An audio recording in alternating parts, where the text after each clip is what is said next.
नमस्कार दोस्तों, मैं राजीव आपकी स्वागत करता हूं आपके अपने चैनल वाटरमार्क 2646 में। जैसे कि आप जानते हो, इस चैनल पे हम लोग कंप्यूटर कोर्सेज़ के बारे में बात करते हैं, टेक्नोलॉजी के बारे में बात करते हैं। आज मैं एक डिफरेंट तरीके की टॉपिक लेकर के आया हूँ। जैसे कि आप सभी जानते हो, संदीप सर और विवेक सर के बीच में कुछ चल रहा है इन दिनों, तो उस चीज़ को लेकर के मैं आज बात करूँगा। कौन सही है, कौन गलत है, क्या होना चाहिए, क्या नहीं होना चाहिए, हमारे स्टैंड पॉइंट उसमें क्या होना चाहिए, उन सब चीज़ों के बारे में आज मैं बात करने वाला हूँ।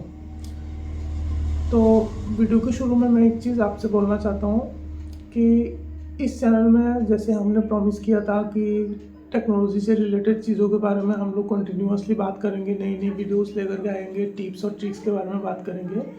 तो चैनल अभी तक आपने सब्सक्राइब नहीं किया तो प्लीज़ सब्सक्राइब कर दीजिए। हमारी वीडियो से आपको बहुत फ़ायदा होने वाला है।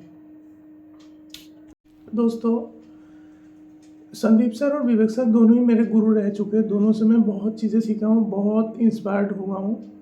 पहले मैंने यूट्यूब देखना स्टार्ट किया संदीप सर की वजह से। फिर बाद में जैसे जैसे बिज़नेस के प्रति मेरा इंटरेस्ट बढ़ता गया, मैं विवेक सर के वीडियोस देखने लग गया। तो मैं दोनों का ही फ़ैन हूँ। तो ये जो मैं वीडियो बनाने वाला हूँ, ये मैं किसी के अगेंस्ट जाकर के नहीं बनाना चाहता हूँ। ये मैं जो हमारी स्टैंड पॉइंट होनी चाहिए, जो पिछले 13-14 दिनों में मुझे समझ में आया है, उस चीज़ को लेकर के मैं बोलने वाला हूँ। जैसे कि आप सभी जानते हो, आज से ठीक 13 दिन पहले संदीप सर की एक वीडियो आई थी, बिग स्कैम एक्सपोज्ड नाम से।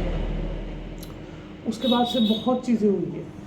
उसके बाद से फिर विवेक सर ने भी एक वीडियो अपलोड करी, कम्युनिटी पोस्ट आई दोनों के, फिर कुछ एलिगेशंस आए, फिर आपके और भी बहुत सारे लोगों ने उस चीज़ को लेकर के वीडियो बनाया। बड़े बड़े यूट्यूबर्स ने, किसी ने संदीप सर को सपोर्ट किया, किसी ने विवेक सर को सपोर्ट किया। तो आज मैं किसी को सपोर्ट नहीं करना चाहता। हाल हमारी जो स्टैंड पॉइंट है एज एन ऑडियंस, वो मैं आपको समझाने की कोशिश करूँगा इस वीडियो के थ्रू। दोस्तों, संदीप सर एक दिल्ली यूनिवर्सिटी के स्टूडेंट थे, बहुत ही ब्राइट स्टूडेंट थे। If I am not wrong, he scored somewhere around 85 और 86% इन हिज +2 एग्ज़ाम। तो उसके बाद शायद फाइनल ईयर में वो कंटिन्यू नहीं कर पाए थे, क्योंकि उनके पापा का देहांत हो गया था। और उसके बाद वो मॉडल बनना चाहे, मॉडल नहीं बन पाए, फिर वो फोटोग्राफर बन गए। उनके ये मेंटालिटी थी, चलो मॉडल्स की हेल्प की जाए। उसके बाद फिर उन्होंने गिनीज वर्ल्ड रिकॉर्ड बनाया, एक दिन में 10,000 फ़ोटो खींच करके। उसके बाद उन्होंने imagesbazaar.com बनाया कि चलो जो मॉडल बनना चाहते हैं उनको हेल्प की जाए। उसके लिए फिर वो पोर्टफोलियो बनाते, फ़ोटो खींचते और थोड़े चार्जेस भी कटते उसमें। और वो इस सेगमेंट में इंडिया के नंबर 1 कंपनी है, if I am not wrong. और जो विवेक बिंद्रा सर है, वो उनके जो एजुकेशनल करियर है वो थोड़ा सा लॉन्ग है, क्योंकि वो पीएचडी कोलंबो की एक यूनिवर्सिटी से उन्होंने पीएचडी की। उससे पहले उन्होंने एमबीए की नोएडा की एक यूनिवर्सिटी से। तो एक दोनों ही दिल्ली के रहने वाले हैं और दोनों की एज जो है वो 40+ है। और आप सब ने देखा कि संदीप सर के जो ये जैसे वो यूट्यूबर्स को बुलाते थे या बुलाते हैं अपने चैनल पे, तो सबसे एकदम शुरू के दिनों में उन्होंने विवेक सर को बुलाए थे। तो दोनों में अच्छे फ्रेंडशिप भी है। जैसे विवेक सर ने कहा कि संदीप सर उनके फ़ोन रिसीव नहीं करते या नंबर ब्लॉक कर दिया, इसका मतलब है कॉन्टैक्ट्स भी है दोनों में अच्छा खासा। और विवेक सर ने कहा कि जैसे विवेक सर के जो सेक्रेटरी है वो संदीप सर के कॉलोनी में रहते हैं आसपास में, तो एक दूसरे को बहुत अच्छी तरह से जानते। अब ऐसा क्या हुआ कि संदीप सर मतलब विवेक सर पे एकदम भड़क गए और उनको एक्सपोज करने की कोशिश कर रहे थे। संदीप सर के जो बिज़नेस है imagesbazaar.com, वो भी एक दिन का बिज़नेस नहीं है। काफ़ी सालों से धीरे धीरे लगन से मेहनत से उस चीज़ को बनाए हैं। और संदीप सर के पास भी गिनीज वर्ल्ड रिकॉर्ड्स है, विवेक सर के पास भी गिनीज वर्ल्ड रिकॉर्ड्स है। जैसे कि मैंने स्क्रीन पे शेयर किया है, आप देख पा रहे हो कि बहुत सारी गिनीज वर्ल्ड रिकॉर्ड्स विवेक सर ने भी बनाया है। और विवेक सर का जो बिज़नेस है बड़ा बिजनेस.com, वो भी एक दिन का बिज़नेस नहीं है। काफ़ी सालों से धीरे धीरे लगन से मेहनत से उन्होंने इस बिज़नेस को बनाया है।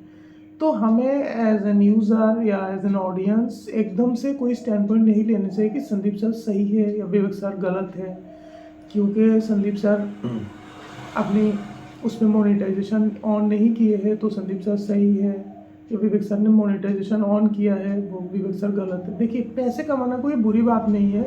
अगर हमें किसी को हेल्प कर रहे हैं या कोई अच्छे प्रोडक्ट्स दे रहे हैं या सर्विसेज दे रहे हैं तो उस चीज़ के बदले में हम अगर उनसे कोई पैसे चार्ज करते हैं या पैसे कमाते हैं तो वो कोई गलत बात नहीं है। देखिए, एप्पल आईफोन बनाती है और बहुत सारी कंपनीज है जो फ़ोन बनाती है, स्मार्टफोन बनाती है, तो एप्पल की जो क्वालिटी है वो बाकी फ़ोन से बेटर है, तो उसके लिए वो लोग ज़्यादा चार्ज करते हैं, उसमें कोई गलत बात नहीं है। तो ये विवेक सर की जिस बात को लेकर के अभी हाल में बात हो रही है और फिर बहुत सारी यूट्यूबर्स ने उसके अगेंस्ट उस चीज़ के अगेंस्ट वीडियो बनाए हैं, तो वो मेरे हिसाब से वो हमें नहीं करना चाहिए।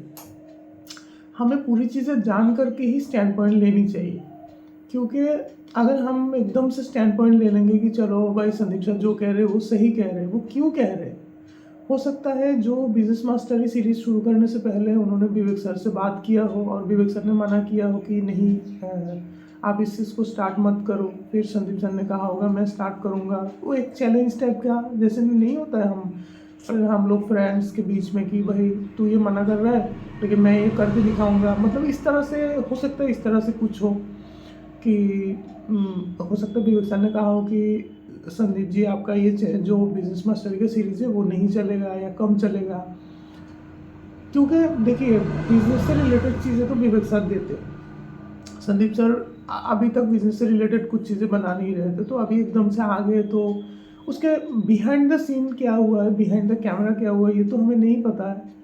तो हमें पूरी चीज़ें जानना चाहिए पहले, उसके बाद ही हमें स्टैंड पॉइंट लेनी चाहिए। हाँ, जहाँ तक पर्सनल लाइफ की बात है, हमें प्रोफेशनल लाइफ के साथ उसको मिक्स नहीं करना है। देखिए, पर्सनल लाइफ में कुछ भी हो सकता है, वो उसका जो इम्पैक्ट है वो प्रोफेशनल लाइफ में नहीं होना चाहिए, क्योंकि जैसे बॉलीवुड के स्टार्स के बारे में हम बात करें, मिथुन चक्रवर्ती सर है, उन्होंने भी 3 शादियाँ की है। तो फिर जैसे दिलीप कुमार सर थे जिनका देहांत अभी हुआ है, दिलीप सायरा बानू मैम के साथ उनका शादी हुआ, फिर बीच में कुछ सालों के बाद वो छोड़ के चले गए थे, फिर पाकिस्तानी एक एक्ट्रेस को उन्होंने शादी कर लिया था। फिर बाद में 1 या 2 साल बाद उनके जो रियलाइजेशन हुआ कि नहीं मैं खुश नहीं हूँ, फिर वो वापस आ गए थे सायरा बानू मैम के साथ, फिर उनकी ज़िंदगी एकदम लास्ट तक वो साथ में थे। जैसे आमिर खान सर है, उनके भी आमिर खान सर, संजय दत्त सर, उनके भी काफ़ी सारी शादियाँ हुई है, तो इसका ये मतलब नहीं उनके परफॉर्मेंस ख़राब है या वो ख़राब इंसान है। तो विवेक सर की भी 2 शादियाँ हुई है, तो इसका ये मतलब नहीं कि वो ख़राब इंसान है या वो लोगों को हेल्प नहीं करना चाहते, ये कंक्लूज़न हमें नहीं देनी चाहिए। देखिए, अगर हम कुछ अच्छे प्रोडक्ट या सर्विस दे रहे हैं लोगों को और उसके बदले में हम कुछ पैसे चार्ज करते हैं तो उसमें गलत क्या है, उसमें गलत कुछ भी नहीं है। हाँ, संदीप सर ने मोनेटाइजेशन नहीं ऑन किया, वो उनके पर्सनल चॉइस है। विवेक सर ने मोनेटाइजेशन ऑन किया या वो चार्जेस लेते हैं अपनी कोर्सेज के लिए, तो वो उनके पर्सनल चॉइस है। देखिए, एप्पल एक कंपनी है जो आईफोन्स बनाती है, आईफोन्स, आईपैड ये सब बनाती है, उसके जो प्रोडक्ट की क्वालिटी है वो एंड्रॉयड फ़ोन से काफ़ी बेटर है, तो उसके लिए वो चार्जेस भी करते हैं ज़्यादा पैसे, 1-1 लाख 1.5 लाख रुपए उनका एक फ़ोन का कीमत है, तो फिर लोग खरीद भी रहे हैं और सब लोग सेटिस्फाइड भी है कि चलो भाई 1.5 लाख रुपए फ़ोन पे लगाया है और फ़ोन से हम सेटिस्फाइड भी है, फ़ोन की क्वालिटी भी बहुत अच्छे है। तो उस चीज़ को लेकर के हमें एकदम से कंक्लूजन नहीं लेनी चाहिए जब तक हम पूरी चीज़ों को ना जाने।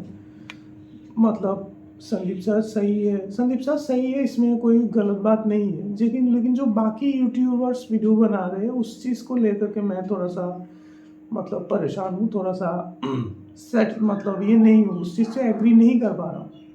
तो काइंडली आप लोग ऐसे वीडियोस ना बनाइए और फिर इस चीज़ को देखिए, जानिए कि क्या हो रहा है, क्या मतलब एक्चुअल चीज़ क्या है, और फिर उसके बाद ही आप कंक्लूज़न लीजिए। तो थैंक यू सो मच, आज के लिए बस इतना ही, मिलते हैं अगले वीडियो में।